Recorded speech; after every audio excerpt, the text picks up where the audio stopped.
So now you can see here the Edinger-Westphal nucleus. Yes, Edinger-Westphal nucleus. You can see the Edinger-Westphal nucleus, or the third cranial nerve nucleus, parasympathetic nucleus, along with the third cranial nerve nucleus. So somewhere here is your third cranial nerve nucleus. Okay, so first of all, this is your midbrain. So this is your midbrain. Okay, so this is your pons and this is your medulla oblongata. All right.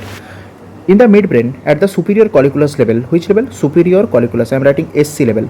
At the superior colliculus level of midbrain, you can see the third cranial nerve nuclei. Okay, and you can see also this third cranial nerve is also here. This, then this. Okay, so this is dividing into upper division and lower division. What is this? This is the third cranial nerve. So third cranial nerve is passing through the cavernous sinus. During when it is emerging from the cavernous sinus, the third cranial nerve is dividing into upper division and lower division. You can see upper division and lower division. And the Edinger-Westphal nucleus, this is the parasympathetic nucleus. Parasympathetic, I am writing PS, parasympathetic nucleus. Okay, the parasympathetic fibers, you can see the red color fiber here. This is the parasympathetic fiber. Okay, this parasympathetic fiber is running along with the lower division, of third cranial nerve nucleus. Okay, and then along with the lower division, and the lower division of the third cranial nerve nucleus, I am writing third cranial nerve nucleus. It's first it is upper division and lower division, and this lower division, it is supplying to medial rectus muscle and inferior rectus muscle. Okay, so it is supplying the various rectus muscle or various muscles, ocular muscles. Okay, and also it is supplying inferior oblique muscle also. Now the fibers which is supplying the inferior oblique coming from the lower division or lower division of third cranial nerve, the parasympathetic fibers is running along with this inferior oblique. Okay, so you can see here the nerve to inferior oblique, yes, and parasympathetic fiber is running along with the nerve to inferior oblique. Okay, so this is the inferior oblique, nerve to inferior oblique, and the parasympathetic fibers coming from Edinger-Westphal nucleus is also running with the nerve to inferior oblique, and then it is relaying at the level of ciliary ganglion. You can see here only the parasympathetic fiber is relaying at the ciliary ganglion. Okay, and this is the preganglionic fiber, the red color, and next the postganglionic fiber is arising from the ciliary ganglion, and it is supplying the constrictor pupillae muscles. Okay, and also the ciliaris muscle. Okay, actually the constrictor pupillae is supplied by 5% of the fiber, and 95% fiber or majority of the fibers is supplying the ciliaris muscle. All right, so once again I am telling once again from the beginning. This is the, you can see, this is what, this is your midbrain, this is pons, and this is medulla. All right, at the midbrain superior colliculus level, you can see third nerve nucleus, oculomotor cranial nerve nucleus, and along with oculomotor cranial nerve nucleus, you can see also another parasympathetic nerve nucleus also. This is called your Edinger-Westphal nucleus. Okay, so your third cranial nerve, when it is emerging, it is entering into the cavernous sinus, and then during emerging through the cavernous sinus, it is divided into upper division and lower division. Okay, this parasympathetic fibers which is coming from the Edinger-Westphal nucleus, it is running along with the lower division. Lower division is further divided into nerve to medial rectus. Okay, nerve to inferior rectus, these are the ocular muscles, and also nerve to inferior oblique. All right, so you can see the parasympathetic fibers is running along with the nerve to inferior oblique, this branch, and then it is entering into the ciliary ganglion. So this is the one parasympathetic route or parasympathetic input for ciliary ganglion, and now the preganglionic fibers is ending at the ciliary ganglion level, and then from the ciliary ganglion your postganglionic fiber is originating, and it is entering into the eyeball and supplying the constrictor pupillae or sphincter pupillae and ciliaris muscle. Majority of fiber, 95% supplying the ciliaris and 5% supply the constrictor pupillae. This is the course of parasympathetic fibers entering and coming out from the ciliary ganglion. This is one route, and we all know that ciliary ganglion has three routes. One is parasympathetic route, already told about that, I already complete this. And now the topographic nerve. Okay, the topographic nerve or sensory root. It is coming from where? You can see. You can see here. This is the. What is this? This is the midbrain. Midbrain. This is the pons, and this is the medulla. At the pons level, you can see at the pons level, your sensory root of trigeminal nerve is emerging out. This is the sensory root of trigeminal nerve. And what is this? This is the trigeminal ganglion.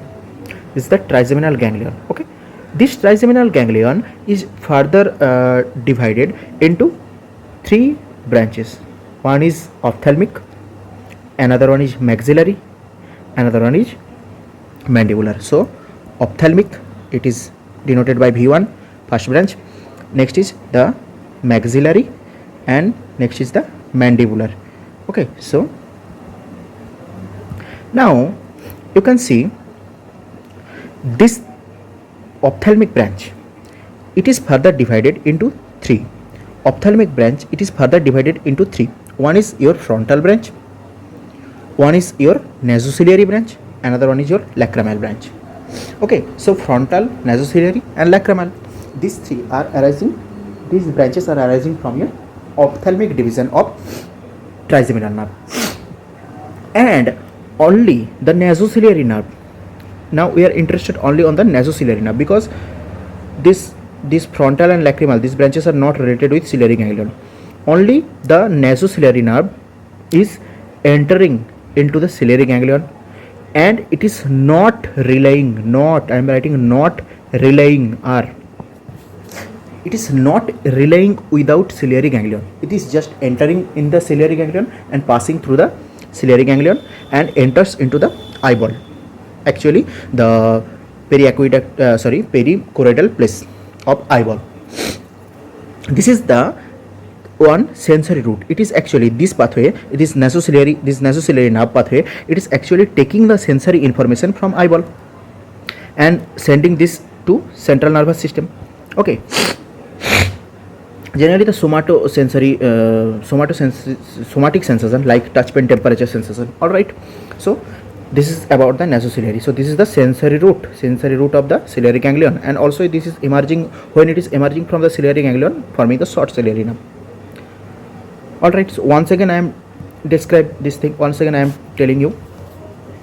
You can see here what you can see, the midbrain, pons and medulla. From the pons, you can see from the pons your sensory root of trigeminal nerve is arising, and this is the trigeminal ganglion, sensory root of trigeminal ganglion is arising. This is the trigeminal ganglion, and this trigeminal ganglion, from this trigeminal ganglion your ophthalmic division, maxillary division and mandibular division of nerve is arising, and this ophthalmic division of nerve is further divided into frontal, nasociliary, lacrimal. This nasociliary branch, only this nasociliary branch is entering into the ciliary ganglion and not relaying within the ciliary ganglion. What happens in case of parasympathetic case? Parasympathetic fibers, the parasympathetic fibers is only fibers which is relaying within the ciliary ganglion. The parasympathetic fibers is the only fibers which is relaying in the ciliary ganglion. No other fibers, either it is nasociliary fibers or it is sympathetic fibers, they are not relaying within the ciliary ganglion. Only the parasympathetic fibers is relaying within the ciliary ganglion. All right,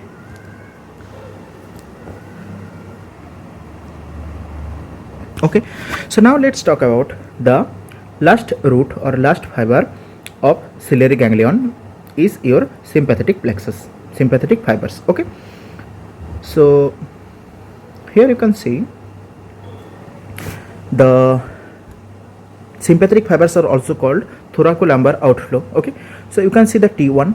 Okay, actually the T1 and T2, they are majorly supplying the head neck region. These sympathetic fibers are majorly supplying the head neck region. Okay, so you can see here one thing.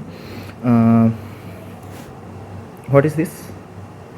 You can see that the fiber, the sympathetic fiber coming from the T1 level is relaying at the superior cervical sympathetic ganglion, superior cervical sympathetic ganglion. Okay, so this is sympathetic ganglion, and this fiber is presynaptic fiber.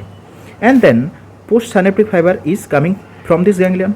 You can see the postsynaptic fiber is coming from this ganglion, and it is making a plexus around the internal carotid artery. It is making a plexus around the internal carotid artery, and then it is entering into the ciliary ganglion and not relaying into the ciliary ganglion, just entering and emerging out from the ciliary ganglion as short ciliary nerve emerging out, and then it supplies the your eyeball, mainly the dilator pupilla of the eyeball, and also the vasomotor functions, also the vascular actually the vascular structures, the blood vessels, capillaries, etc. present within the eyeball are also supplied by your sympathetic nervous systems. So these are the three major input. These are the three major input to ciliary ganglion, and only one single output as short ciliary nerve. So your short ciliary nerve, it has one post synaptic parasympathetic fiber, one sensory fiber of nasociliary nerve, and one sympathetic post sympathetic. Because why this is post synaptic, why this is post synaptic sympathetic fiber? Because at the superior cervical sympathetic ganglion, it making a synapse, and this is the presynaptic or preganglionic, and this is the post ganglionic. So sympathetic fibers are post ganglionic, and parasympathetic fibers are entering as preganglionic in the ciliary ganglion and emerging out as post ganglionic fiber.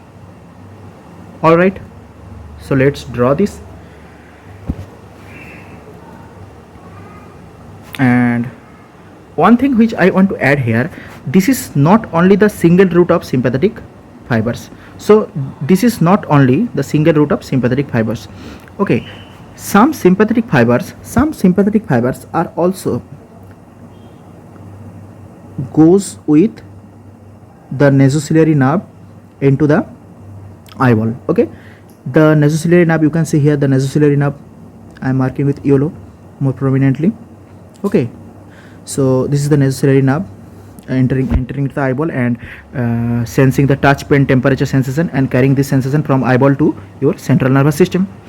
And the sympathetic nervous system or sympathetic fibers, there are two possible ways for sympathetic fibers. Either it is entering from internal carotid artery, it is entering directly into the ciliary ganglion and then into the eyeball, pathway 1, or it is running along with the nasociliary nerve and then entering into the ciliary ganglion and then going to eyeball. All right, so these are the two possibilities. And the sympathetic fibers which is running along with the nasociliary nerve, they are generally supplying the dilator pupillae. And the fibers which is directly entering into the ciliary ganglion alone and then supplying the eyeball, generally these fibers are supplying the vasculatures or the blood vessels or vascular system of eyeball. There is also another pathway along with the long ciliary nerve. Okay, long ciliary nerve, this is, you can see, actually this is, you can see here, this is the long ciliary nerve, is also coming from the nasociliary. Okay, so this long ciliary nerve is going directly into the eyeball. You can see most preciously if I draw, this is the pathway of long ciliary nerve.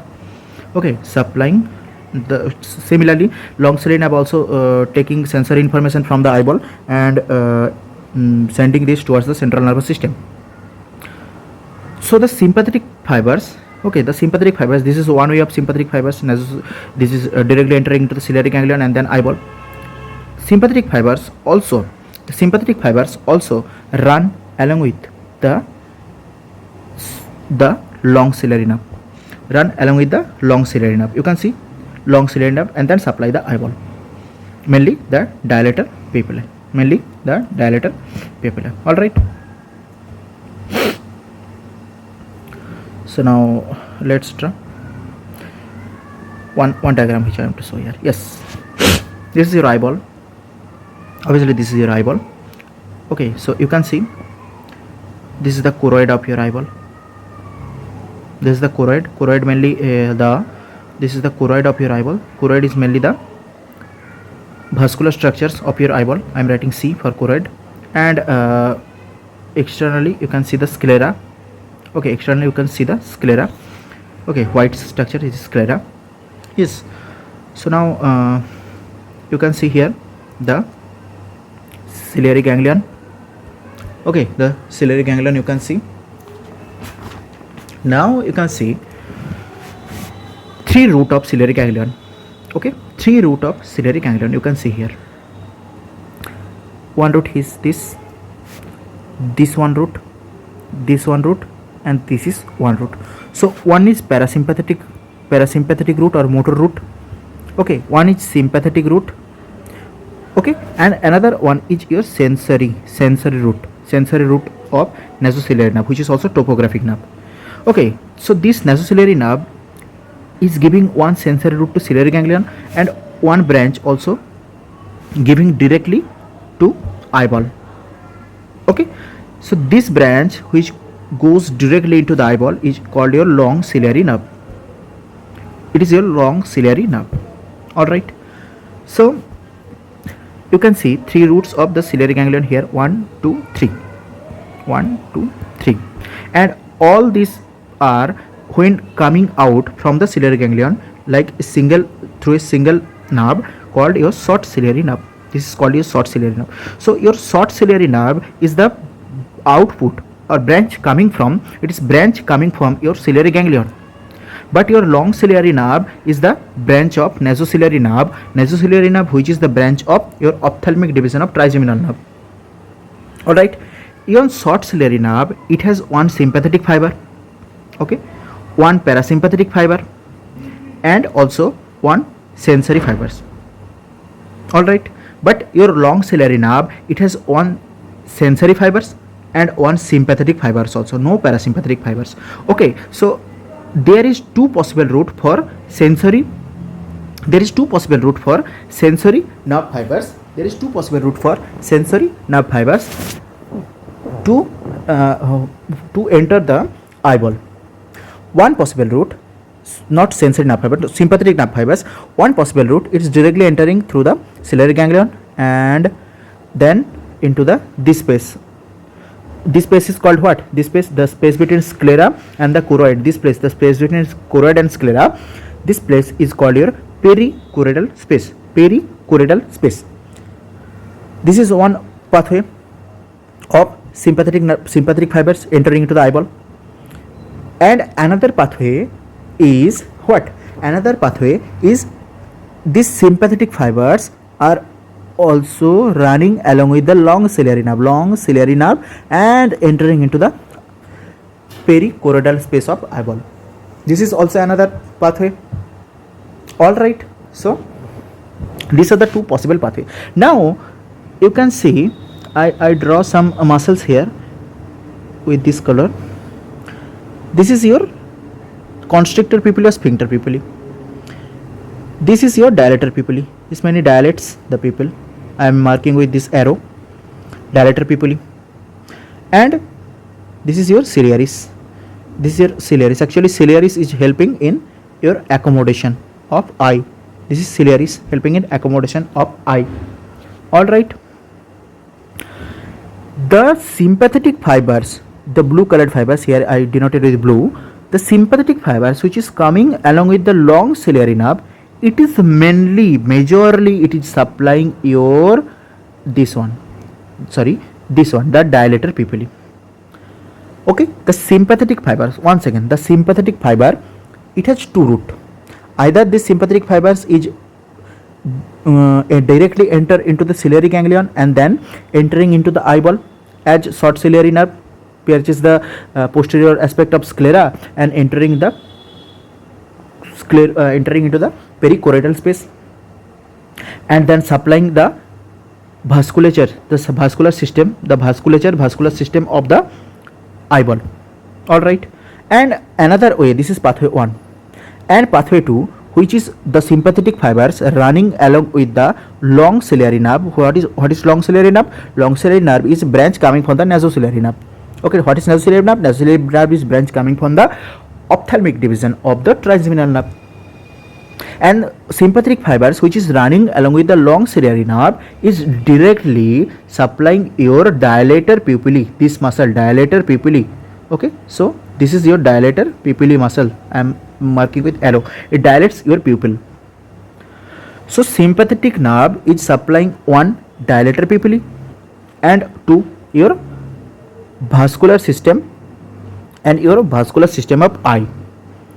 Okay, so sympathetic fiber, which is running along with long ciliary nerve, is supplying your dilator pupillae. Now during cataract removal of cataract of eye, okay, during removal of cataract of eye, what one clinical maneuver, one clinical procedure is done. This is blocking of ciliary ganglion. When you block the ciliary ganglion, what happens? When you block the ciliary ganglion, what happens? Just listen carefully. When you block the ciliary ganglion, there is no parasympathetic supply to eye. And you all know that parasympathetic supply is supplying the constrictor pupillae of the eye. Now, if the constrictor pupillae muscle is not supplying now, because due to the blocking of the ciliary ganglion, what happens? The pupil cannot constrict. It remains dilated. It remains dilated because the sympathetic fibers coming through the long ciliary nerve, it is intact. It's remain intact. So it's remain dilated, and this procedure is done during the removal of cataract. Okay, during the removal of cataract, your dilated pupil is required. Okay, so this is the discussion. Now let's talk. Now let's write down the notes.